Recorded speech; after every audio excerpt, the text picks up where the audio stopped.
The United States is drowning in debt. Right now, consumer debt has hit an all-time high of $17.57 trillion. The worst part? This high interest rate debt is a wealth killer. It is keeping millions of people in the paycheck to paycheck cycle. And if you feel like you are drowning in debt, you are not the only one.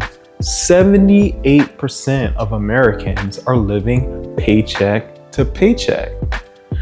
That weight on your shoulders, it affects your finances, your relationships, and even your health. But today, I'm going to be giving you a free step-by-step guide on how you can combat your debt. No fluff, no gimmicks. I'm Terrell Higgins, your real estate and personal finance guide, and the goal of the channel is simple: to help you master your finances and start living the life of your dreams. But before we get into it today, please do me a quick favor. Leave a like on this video so more people can see it. And if you're feeling bold, please share your most audacious debt goal. I'd love to hear about it. Let's get into it. So the first step, and this is probably the toughest, is actually understanding your debt. You need to go and grab a notebook or a spreadsheet, and you need to list out every single debt that you owe, the interest rate on that debt, what the minimum payments are, and what the total balance is for each and every single debt that you owe. Because in order to tackle your debt, you need to think about it strategically, whether you're going to be using the Avalanche method or the Snowball method. The first thing you need to know is what you owe. The second step is creating a budget. Most people don't even realize that they're overspending. So you can use an app like Credit Karma, or You Need a Budget, a spreadsheet, or a simple pen and paper. But you need to start with a budget. And then you can identify areas that you have excess spending, whether this is eating out or subscriptions or entertainment. You can see where you're spending too much money, and then you can cut back. And then those excess dollars you need to direct at your debt. And this will drastically speed up how quickly you pay back your debt. You'd be amazed what a simple $50 to $100 extra payment on your debt can do. So step 3 is selecting your debt payoff method. So this is either the Avalanche or the Snowball. So the Avalanche method, you're actually picking the debt with the highest interest rate to try and pay off first. By picking the highest interest rate debt first, you're actually going to save yourself the most money in interest. So if you're motivated by pure math, this is the method you should select. And the Snowball method, you're actually picking the debt that has the lowest balance. And the debt with the lowest balance is the one that you're going to pay off the most quickly. It's not the most advantageous mathematically most of the time, but you're going to get those quick wins, which will keep you motivated.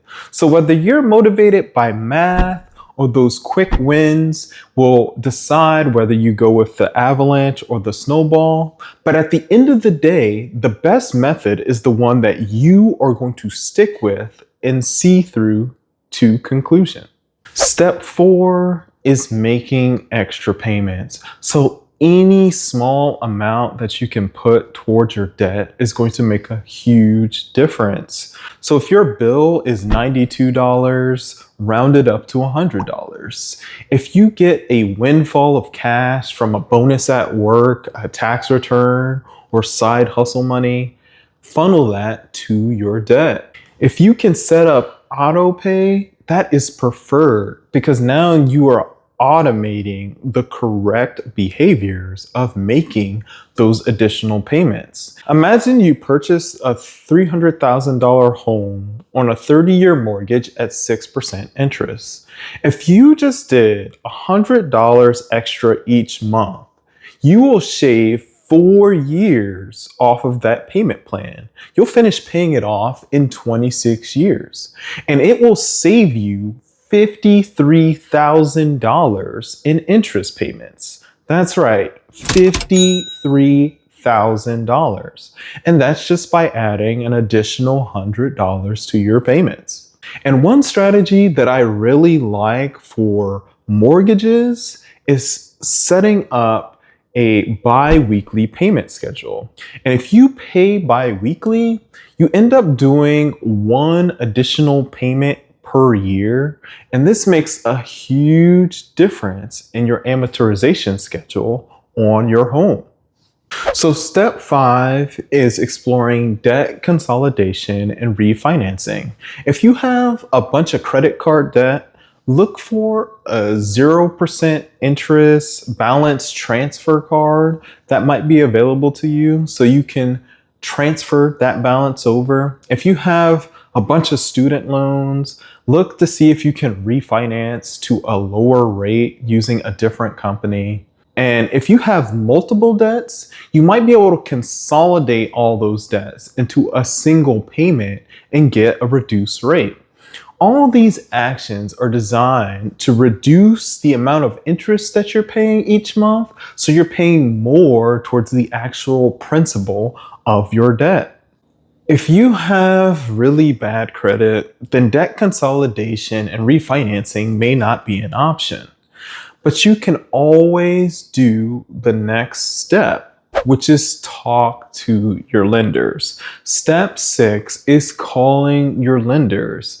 Don't assume that you're stuck with bad terms with your lender. Just making that simple phone call, they can work out a better payment plan for you. They can lower your interest rate, and some of them actually have hardship programs that are available to you. A simple phone call can save you thousands and thousands of dollars. So step 7 is avoiding falling back into debt. And this is the most important and the hardest step.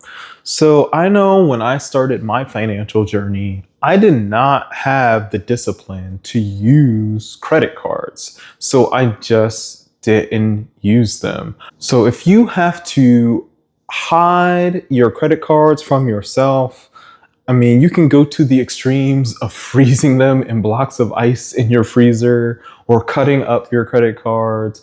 Whatever you have to do to prevent yourself from falling back into that impulse spending. And if you do use a credit card, make sure you're using it strategically. You're only using it for a specific reward. You're paying off that card in full, and you're not using it for your day-to-day, month-to-month expenses. Debt freedom isn't about just paying off what you owe. It's about staying debt-free moving forward. Imagine waking up and knowing that every dollar in your account is yours. No minimum payments, no stress, just freedom. And drop a comment below for what your #1 debt payoff goal is for this year. I want us to inspire each other to start paying down our debt. Everyone has to start somewhere, and if you want to know where you stand with your net worth compared to your age group, I actually did an entire video on that topic, breaking down specific financial advice for each age demographic. Keep getting 1% better every day, and I will catch you in the next video.